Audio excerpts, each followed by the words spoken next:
When developing the original Donkey Kong, Nintendo wanted the main character to be Popeye, but sadly they couldn't get the license. That didn't stop them from trying to acquire it, and in 1982 they released Popeye into the arcades. The idea of the game is very simple.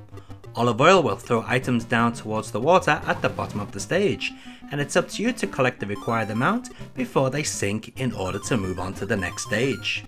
Sounds simple, right? Well, not really. You see, Bloody Bluto, or Brutus as he was known for a short period of time, is also after Olive Oil, so you have to avoid his ugly ass, otherwise he's going to clobber you. You've also got to watch out for the ugly sea hags, who love nothing more than to pelt poor old Popeye with beer bottles. Not to worry though, as you have the power of spinach. Grab a can of the good green stuff to grant you limited invincibility. Also, walking into Bluto at this time will send him flying across the stage for a short period. Popeye can be quite cheap at times, especially when Bluto can grab you even though he is clearly not even close to you. Yet it's still a classic and one that many people overlook.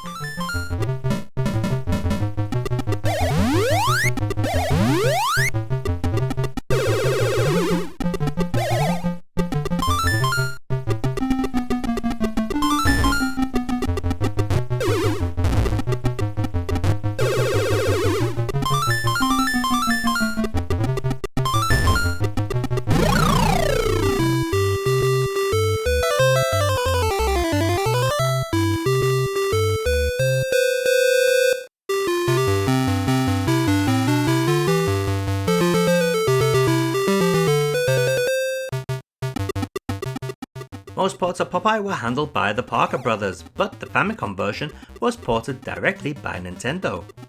It's an early game for the system, which may explain the cheap looking title screen and the pretty dumb AI of Bluto. Not that I'm complaining though. The arcade original could be very unfair at times, trapping you between unavoidable beer bottles or cheap deaths. You get none of that here on the Nintendo version. Graphically, the game does look much more basic than the arcade, but we can tell what it's meant to be.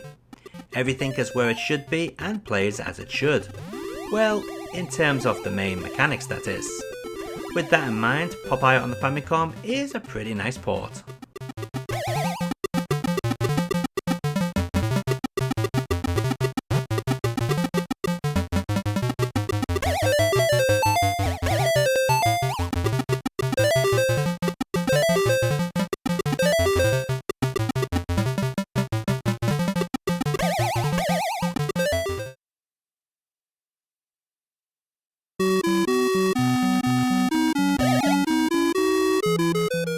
So here we go with the first of the Parker Brothers ports, and man, I'm not going to enjoy these if the C64 version is anything to go by.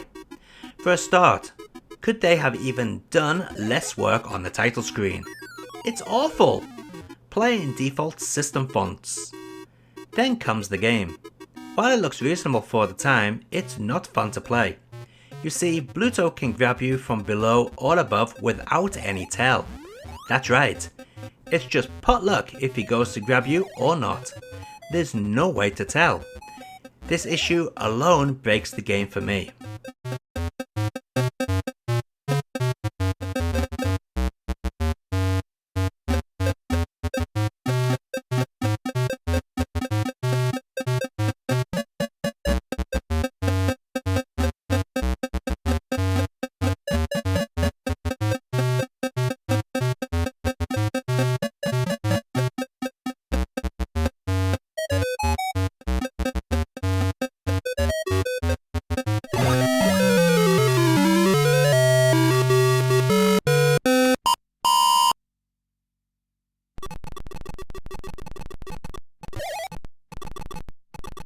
Surprisingly, the TI-99A4 version is much better balanced than the C64 version. In this one, you can tell when Bluto is going to make a move. The overall challenge is fair, but still a little tough. Not a bad version at all.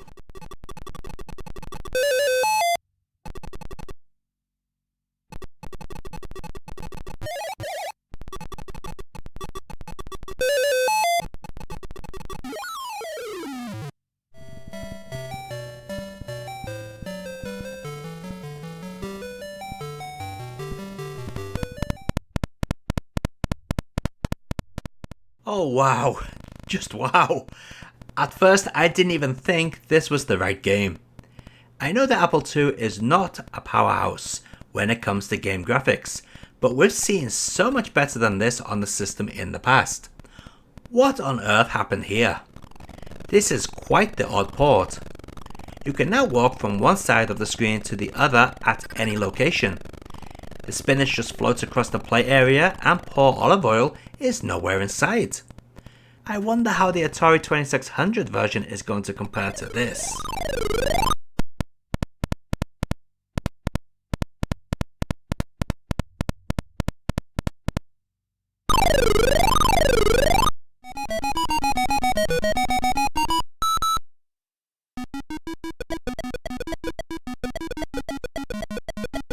Now, who would have thought the Atari 2600 could outdo the Apple II in terms of graphics?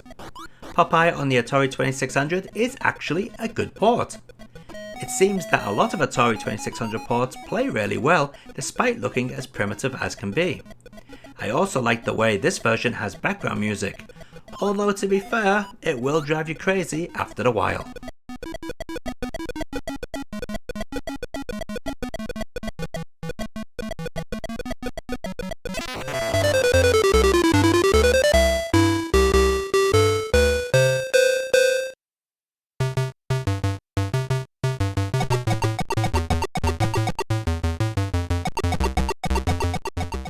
I'm quite liking this Atari 5200 port. Playability is smooth, graphics are good for the system, and the sound is pleasant. I'm surprised. Quite often 5200 ports are awful. Not this time though.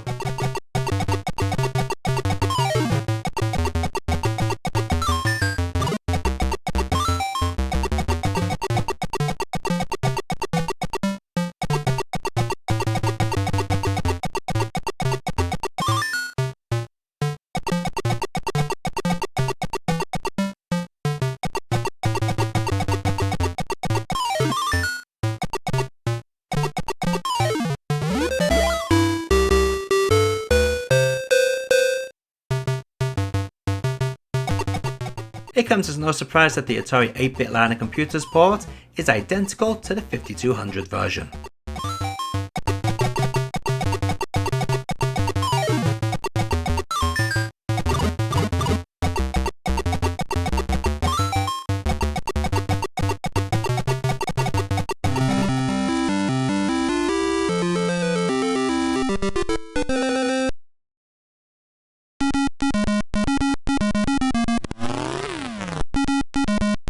Here we go with the Intellivision port.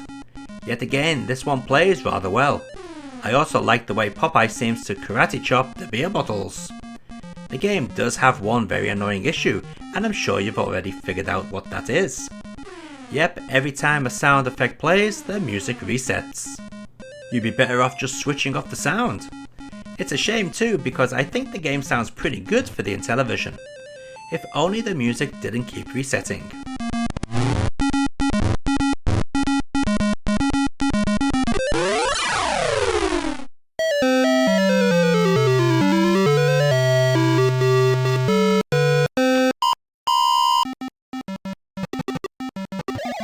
Considering the ColecoVision is more powerful than its main rival, the Intellivision, it's disappointing to see how poor Popeye actually looks on this version of the game.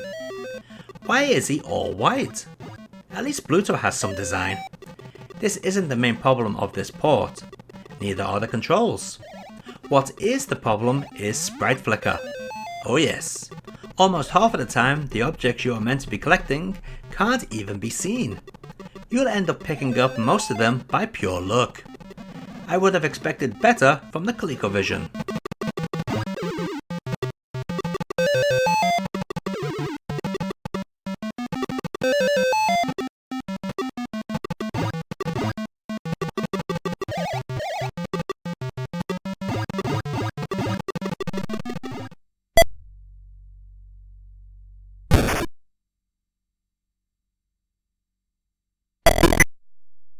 Now you thought the Apple II port was primitive. Here we are taking a look at something even more out there. This is the Odyssey 2 port. It plays kinda like the original, but now stars the Incredible Hulk instead of Bluto. Also, most of the staircases have gone. Now we have the wonderful elevators that can whisk you to the top of the stage in no time.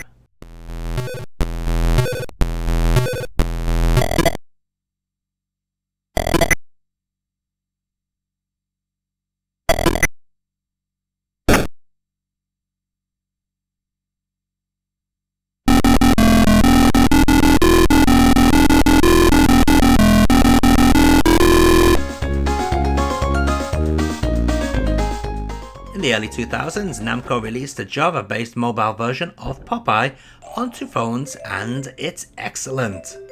The game has never looked better, plus they've got the controls spot on. They are perfect. I also enjoy the reworked audio, although I have to wonder why they added so much reverb to it. Oh well, that's something I can easily overlook.